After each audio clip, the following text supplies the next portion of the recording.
Thank you so much for that really, really touching and incredible introduction. I'm really, truly honored to be here, to be in front of you all to speak.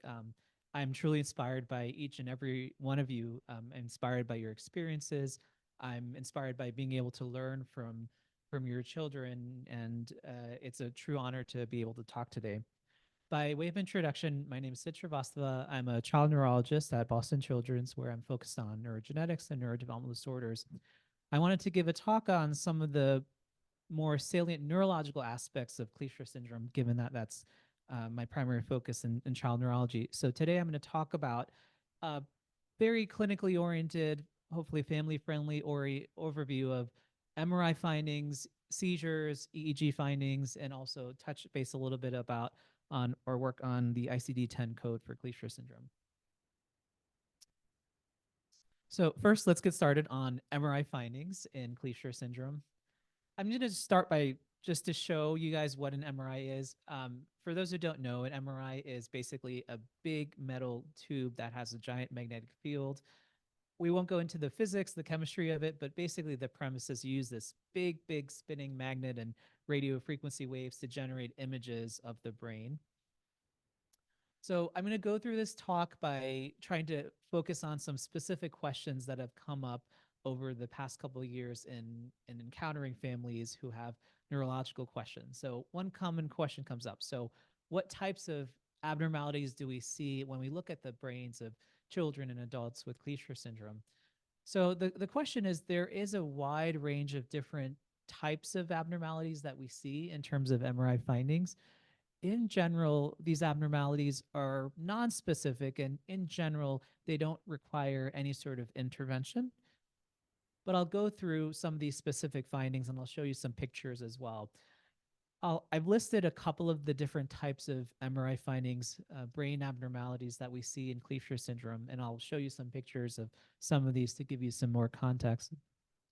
So these findings include ventriculomegaly, hyperintensities of the white matter, corpus callosum hypoplasia, atrophy of the cerebrum and cerebellum, brainstem hypoplasia. Again, I'll break these terms down in a few slides, so it seems like jargon now, but hopefully it won't be. So one thing that can come up is something called ventriculomegaly. So the ventricles are, I wish there's a point here, but basically ventricles are these structures inside the brain. So your brain is constantly producing spinal fluid. It's bathed in spinal fluid, and the spinal fluid goes and drains into this system of structures called the ventricles. So your brain is producing spinal fluid, draining spinal fluid, producing spinal fluid, draining spinal fluid. In the left here, basic is a normal MRI scan, and these are the ventricles right here. And what you can see here is that the ventricles are enlarged. Sometimes it can be enlarged due to a blockage in the drainage system, and that's called hydrocephalus. So when there's enlarged ventricles and there is evidence of increased pressure in that ventricular system due to a blockage or some other reason, that is what we call hydrocephalus, and that requires an intervention, sometimes a shunt and sometimes other sort of interventions. But in general, for Kleefstra syndrome, we see these enlarged ventricles without evidence of increased pressure, meaning it's something that doesn't necessarily need to be monitored over time, but is just a finding that we see.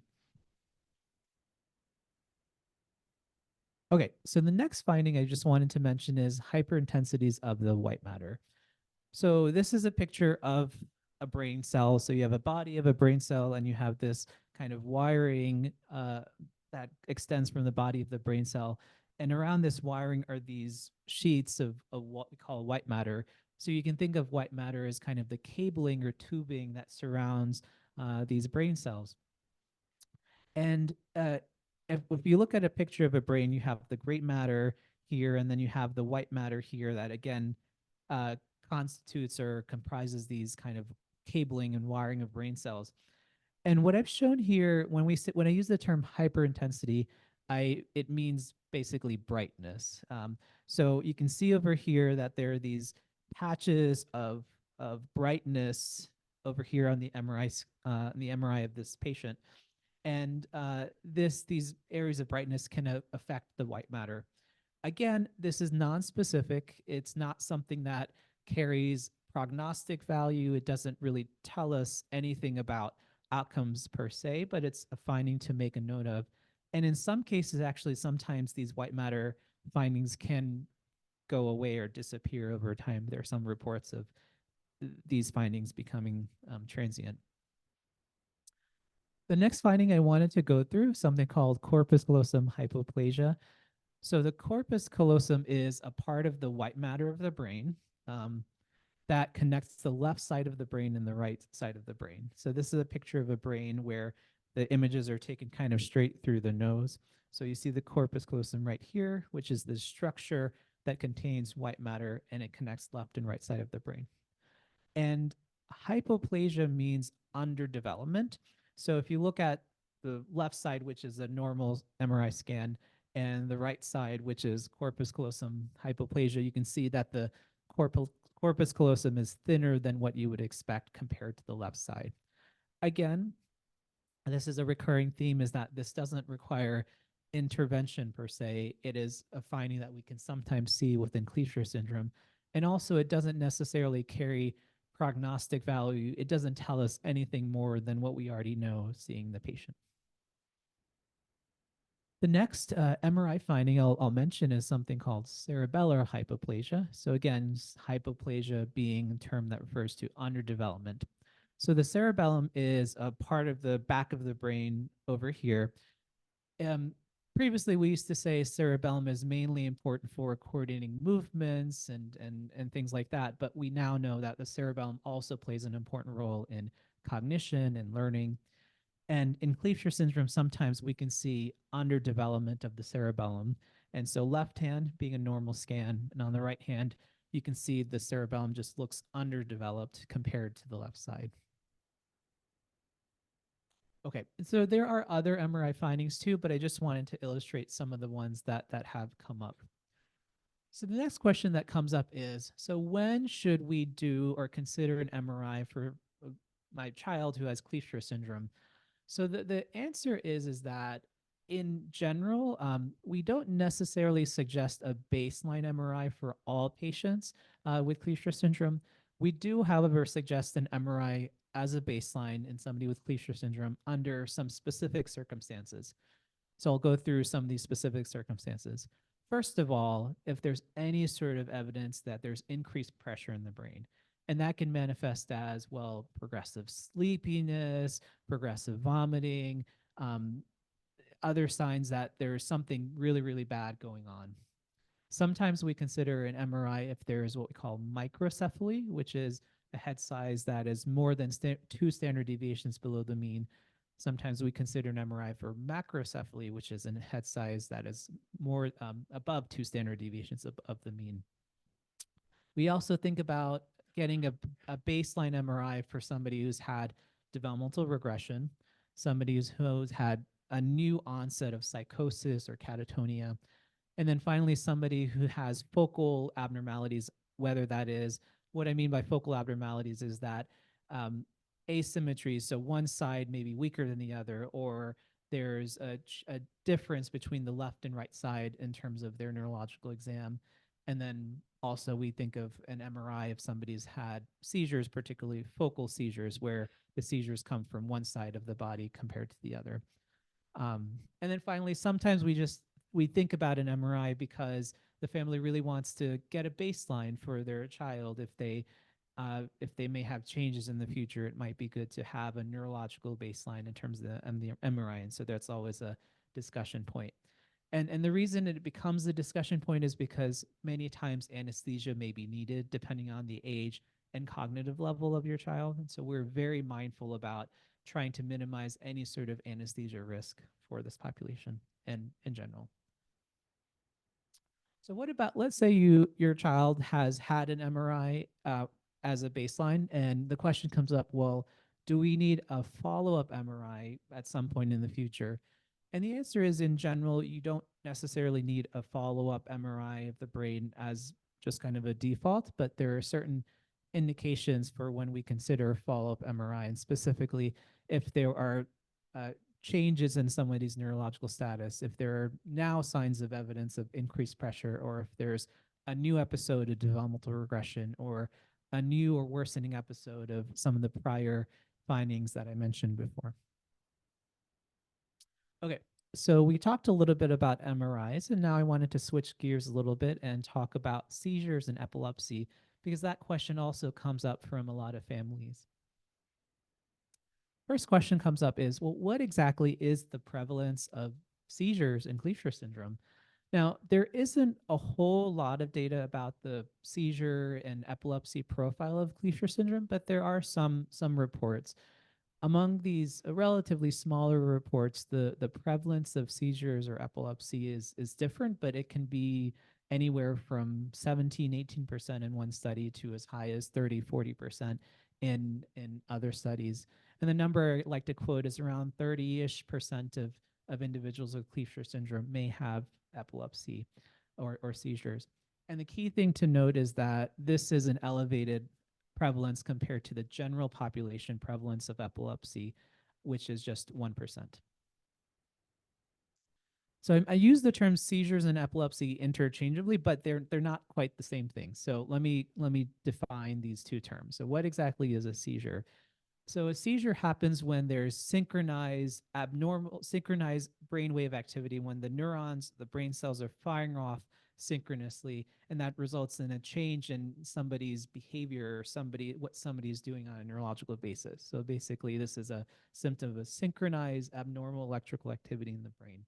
So in general, your nerve cells should be kind of firing off a little bit chaotically, but when they start to organize and the brain cells start to fire off all at once synchronously, that's when you can have symptoms of a seizure. Epilepsy, what exactly is epilepsy then? Epilepsy is defined as basically having two or more unprovoked seizures in your lifetime, or having one unprovoked seizure in your lifetime plus having a high chance of having a future unprovoked seizures. So in other words, if your child has had two seizures ever that are at least 24 hours apart and not in the setting of, say, an infection or some other sort of trigger, they would meet the criteria for epilepsy. And seizure disorder can sometimes be thought of interchangeably as epilepsy. What are the different types of seizures? So there's different ways of classifying seizure types, but we use a nomenclature from this International League Against Epilepsy classification system. But basically, it breaks things down into seizures that are focal onset, general or generalized onset. Focal onset means the seizures start from one side of the brain and either stay on that side or they can go or spread to other parts of the brain. Generalized onset seizures mean the abnormal electrical activity is on both sides of the brain. In terms of focal onset seizures, there's certain additional subtypes. So you can have focal onset seizures with motor manifestations, a motor meaning changes in movement. And so that can appear as automatisms, which are things like lip smacking behaviors, atonic seizures, which can be kind of like drop spells, clonic seizures, which can be kind of rhythmic movements of the face, arms, or legs, epileptic spasms, which is a specific type of seizures that affects particularly infants and is manifest as these kind of flexor events or extensor events, basically almost like belly crunches or crunches like this. Myoclonic seizures, which are kind of like these quick lightning-like movements of the arms and legs, and then tonic events, which are kind of stiffening of a body part. You can also have non-motor manifestations. Behavioral arrest means kind of pauses in behavior, almost like staring off, and various other symptoms.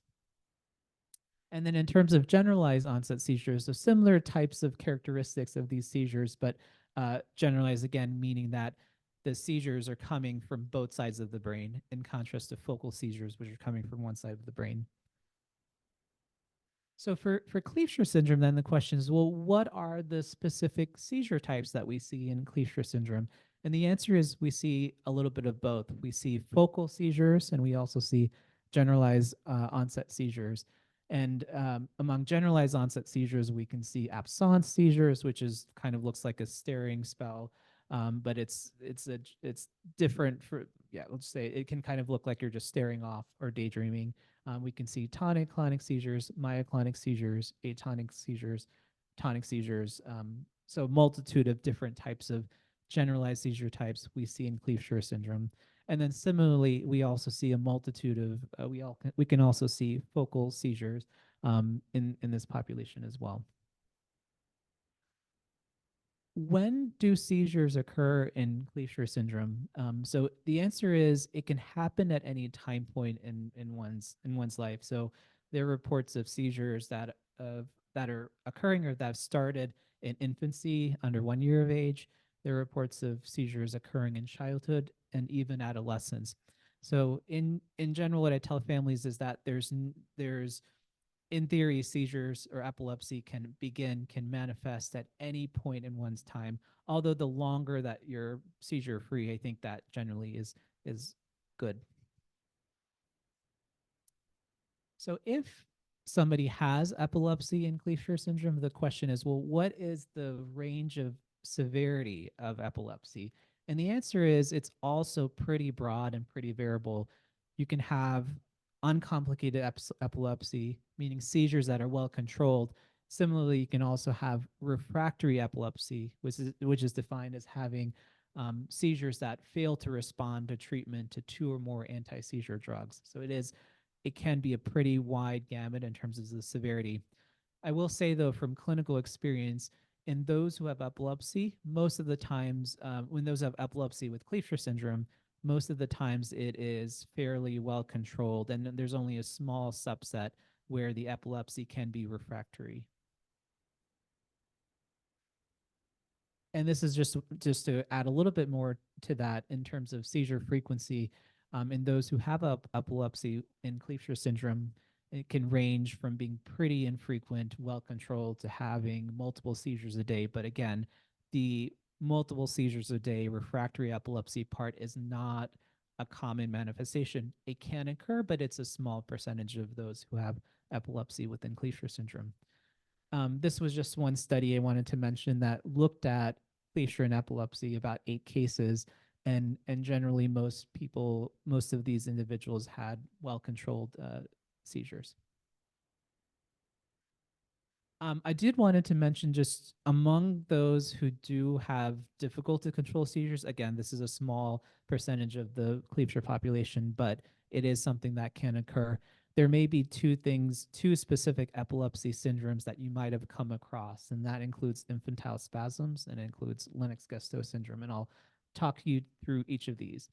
Infantile spasms is a type of epilepsy syndrome that's characterized by these very specific stereotype spells, usually kind of flexor events, almost looking like belly crunches, or extensor events, kind of like this, that are happening in clusters that usually occur in the first year of life and can be associated with a very particular type of EEG pattern. The second epilepsy syndrome, just to mention, is Lennox-Gastaut syndrome, which is again characterized by multiple seizure types and a specific type of EEG pattern too. The prevalence of these particular epilepsy syndromes is not entirely clear in Kleefscher syndrome, but both have been reported before. So I think it's something just worthwhile to note and to be educated about. With respect to infantile spasms, I just wanted to point one data where this was a study that looked at uh, infants who had experienced infantile spasms ever and found only one case out of those 73 cases that had Kleefscher syndrome. And then the second study on the bottom basically just notes that something similar in that this is infantile spasms, this particular type of epilepsy syndrome is reported but not commonplace. All right. So this question also comes up is, well, do seizures actually cause brain damage? Which is, of course, an important question to ask. And the answer is most of the time seizures are self-limited. They last under a minute or a few minutes, and they don't go on. And if the seizures are self-limited as such, then they don't cause permanent brain damage.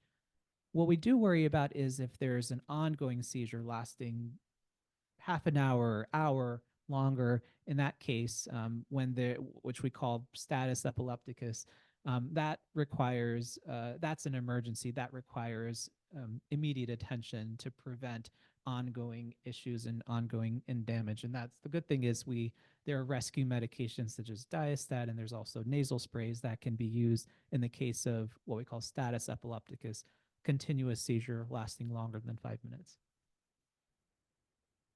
So, what about treatment options for epilepsy and specifically for Kleefstra syndrome? I'll talk broadly about the fact that there's anti-seizure medications, there's surgical procedures, and there's dietary therapies, but I'll try to frame it within the context of Kleefstra syndrome. So in general, when we're thinking about starting a medication for somebody with epilepsy or seizure diagnosis, there are many principles that we apply to try to select the right choice of a medication. We think about whether the seizure type is focal or generalized because certain medications are good for focal seizures and certain medications are good for generalized seizures or both. We think about the side effect profile because many, I would say all of these medications can have potential for side effects, and we want to try to see and try to minimize some of those side effects depending on family's preference. Some medications require blood work to look for levels of the drug, to look for any kind of changes in blood count or chemistries that those medications can cause. Some medications can interact with each other and or other non-seizure medications. And then sometimes some medications used for seizures can have positive impacts on mood. For example, the medication Depakote and lamotrigine are seizure drugs, but they're used for bipolar disorder. They're used for mood stabilizing properties as well. So those can be a consideration too. I've listed just different examples of each of these different seizure anti-seizure drugs and what they may be used for. We can go through this quickly. And then the question is, families will often ask, well, tell me a little bit more about the side effects. And the answer is that it can be complicated. Side effects can vary from one person to another. Some side effects are dose dependent, which means that they become more prominent if the dose of the medication is higher, and that includes things like drowsiness, dizziness, irritability, unsteadiness, sometimes blurry vision. Some side effects don't necessarily depend on the dose of the medication, meaning even at lower doses, they can still cause side effects, and that includes weight gain, weight loss, memory problems, trouble with bone metabolism. And then, as with any kind of medication, we always counsel families on the risk of a rash or risk of a severe allergic reaction. What about if you have a diagnosis of epilepsy and you're started on anti-seizure drugs? Will you have to be on this medication lifelong? The answer is not necessarily. We say that if somebody is seizure free for at least 2 years and we've repeated their EEG and it's normal, you can have a discussion about actually weaning off that medication and seeing how the child does. And the question is, what's the chance that seizures will respond to anti-seizure drugs? And when we say this is not specific to Kleefstra syndrome, but this is general to child neurology, is that about 2/3 of patients who have new onset of seizures will be seizure free with anti-seizure drugs, which generally is good. And then I'll talk briefly about some therapies that are used in the case of refractory or difficult to control seizures. One type of treatment is called vagus nerve stimulation. Basically, it's a type of device that stimulates a nerve called the vagus nerve, and that can be used for individuals who have difficult to control seizures. And there are also dietary options for epilepsy. Again, this is more so for those who have difficult to control seizures. And that includes things like the ketogenic diet, modified Atkins diet, and the low glycemic index treatment diet. The ketogenic diet, some of you may be familiar with, is a diet that is high fat and low carbohydrate. Again, it may be a consideration, not as great a consideration given the metabolic profile in Kleefstra syndrome, where there's already a predisposition towards elevated cholesterol, increased obesity risk, and so forth. But it's a consideration for if you have refractory, difficult to control seizures. And then families will often ask, well, what about in the Kleefstra population? What medications have been used? So I've listed these on the slide. I don't think we need to go through them in detail. And the reason is that there isn't data yet saying that this particular medication is more effective for seizure control in Kleefstra syndrome. There's not that data yet, but as we collect more data, and perhaps we may have a change in this analysis. EEG. So I'll touch briefly about EEG. First of all, what exactly is an EEG? EEG stands for electroencephalogram. It's a way of measuring brainwave activity. You have different sticky electrodes attached to your child's head, which are measuring brainwave activity. It's not harmful. It's not painful. The worst is that you have to shampoo your hair at the end of the day. So EEG is used to, what are the reasons that why we do an EEG? So there's a couple. First of all, it's the gold standard way of seeing if a spell is a seizure or not. And when I say spell, I mean some sort of funny movement or change in behavior, and you're not sure if that's a seizure or not. And the way to prove it's a seizure or not is have the EEG running when that spell is happening, and you can see certain signatures, hallmarks on the EEG that tell if that's a seizure or not. EEG is an important part of diagnosing epilepsy because if, as I mentioned earlier, epilepsy can be diagnosed if you've had one unprovoked seizure, but you also have had an EEG that shows significant epileptiform activity or abnormal electrical activity that suggests you have an increased risk for future seizures. Again, EEG looks kind of like these squiggles. So each of the rows represents a different part of the brain. You have these kind of squiggly lines, and you generally want it not to look organized. You want it to be chaotic, a little bit erratic, chaotic, kind of like this. When the EEG starts to look like an EKG, which is more of that kind of organized type of pattern, that's when you get worried about a seizure. In terms of possible interpretations of an EEG, so it can be normal, which means that the background activity looks good. And it's also dependent on the state. We look at EEG activity when somebody is awake and also when somebody is asleep. It can also be abnormal. And when it's abnormal, what are the types of things that we look for? So specifically, there can be slowing. This is a term that you might see on reports, and that refers to when the brainwave activity, the activity is slower than what you would expect compared to a normal EEG. The slowing can be focal, again, meaning on one side of the brain, or it can be generalized, which means on both sides of the brain. Seizures is basically, like I mentioned earlier, is when the brainwave activity, when the EEG activity starts to look kind of like an EKG, where things are pretty synchronized and lined up, and that's what you don't want. And then there's also, well, something that, let's say that you have an EEG, it doesn't seizures, but it does show what we call epileptiform activity. And that's a term that refers to abnormal brainwave activity that suggests a predisposition to having seizures. It's not seizures themselves, but it suggests that there could be a risk for having seizures. Now, is there a specific EEG pattern that we see in Kleefstra syndrome? And the answer is there's not a specific EEG pattern that we see. We see a multitude of different types of EEG abnormalities. We see focal slowing, we see generalized slowing, we see focal epileptiform activity, generalized epileptiform activity.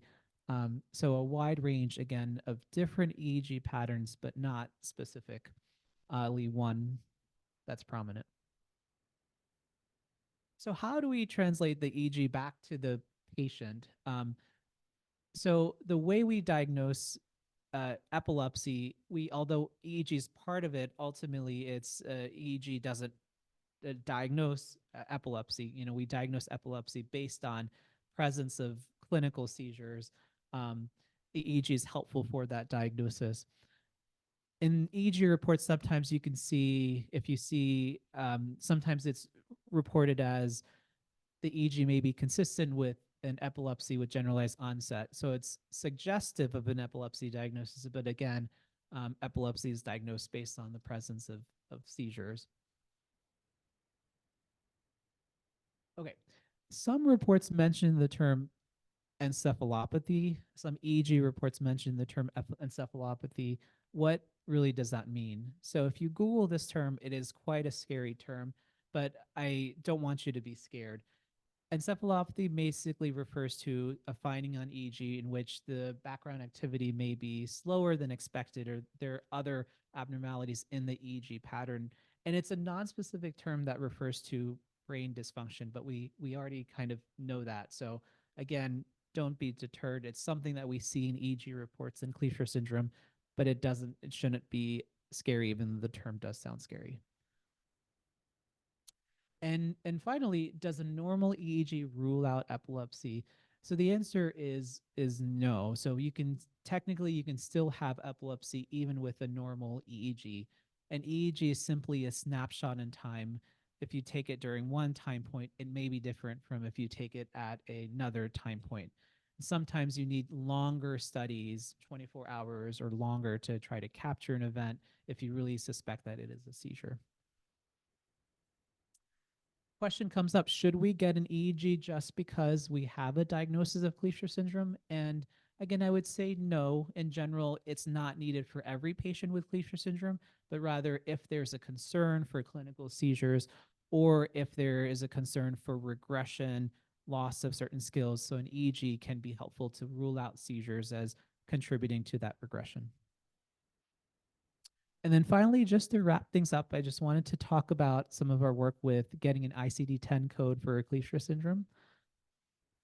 These codes are often used by healthcare professionals who see patients and who bill who come up with a set of billing codes. So these are basically billing codes used by insurance. So let's say you're a physician, you're seeing a patient with autism, there's a billing code for autism. Let's say you see a patient with intellectual disability, there's a billing code for intellectual disability. But prior to recently, there hasn't been a billing code for Kleefscher syndrome. I just point this out just to mention there's billing codes for being struck by a cow, there's billing codes for sibling rivalry. I'm not making this up. There are billing codes for prolonged stay in weightless environments. So it really is kind of silly there isn't a billing code for Kleefscher syndrome. Um, and as a result, a clinician, a physician who sees a patient with Kleefscher syndrome, they're going to go based on other symptoms that are nonspecific. They're going to go based on billing code for intellectual disability or autism or epilepsy or hypotonia, and that's nonspecific.